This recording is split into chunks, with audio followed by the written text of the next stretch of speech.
Hello नमस्कार मित्रांनो, आज आपण पाहून राहिलो की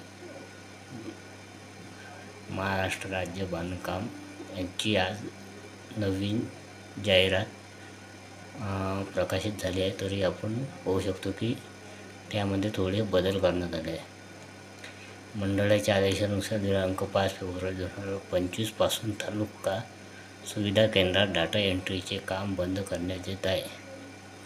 तरी म्हणजे बांधकाम कामगार आपले नोंदणी, नूतनीकरण व लाभाचे अर्ज ऑनलाईन पद्धतीने आपल्या सोयीच्या जागेवरून भरू शकतील. म्हणजे तुम्ही कुठूनही फॉर्म भरू शकता. अर्ज भरल्यावर कागदपत्राच्या पडताळणीसाठी तुम्ही अर्ज भरल्यावर तुमच्या कागदपत्राची पडताळणीसाठी आपल्या सोयीची तारीख निवडावी लागेल. म्हणजे तुम्हाला एक तारीख निवडावी लागेल व त्यावर तुम्ही जाऊन त्याच तारखेवर जाऊन आपला अर्ज मंजूर करावा. तर आपण त्या तारखेवर गेले नाही तर आपला अर्ज मंजूर होणार नाही.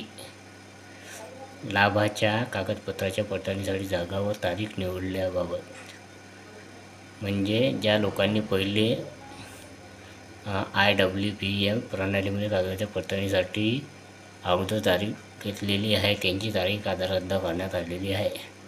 आता त्यांना पण नवीन तारीख निवडावी लागेल. जय हिंद, जय महाराष्ट्र. काही अडचण असल्यास कमेंट करून सांगावे.